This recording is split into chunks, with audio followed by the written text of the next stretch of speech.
Саламатсыздарбы? Бүгүн SOS German Gmeiner окуу тарбия комплексинде Кыргыз-Түрк Манас университети тарабынан уюштурулган "Мен жол эрежесин билем" аттуу конкурсунун сыйлоо аземи болуп жаткан учуру. Анда эмесе бул иш-чарага бирге күбө бололу.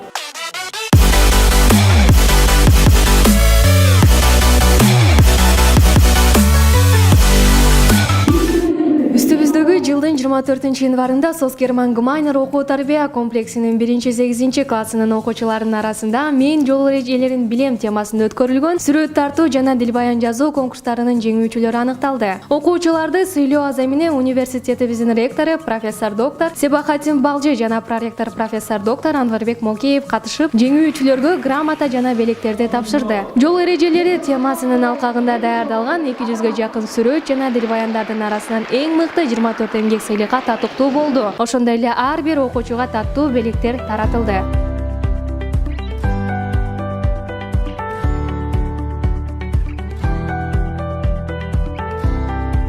Сыйлоо аземинин соңунда 10-11 классынын окуучулары үчүн Манас университетинин таанытуу иш-чарасы орун алды. Иш-чаранын жүрүшүндө окуу жайдын таанытым видео тасмасы көрсөтүлүп, университеттин шарттары тууралуу кенен маалымат берилди. Ошондой эле окуучулардын кызыктырган суроолоруна жооп беришти. Белгилей кетсек, иш-чара студенттик иштер башкармалыгы студенттер жана бүтүрүүчүлөр менен иш алып баруу филиалынын жетекчилигинде Манас Плюс командасы тарабынан уюштурулууда.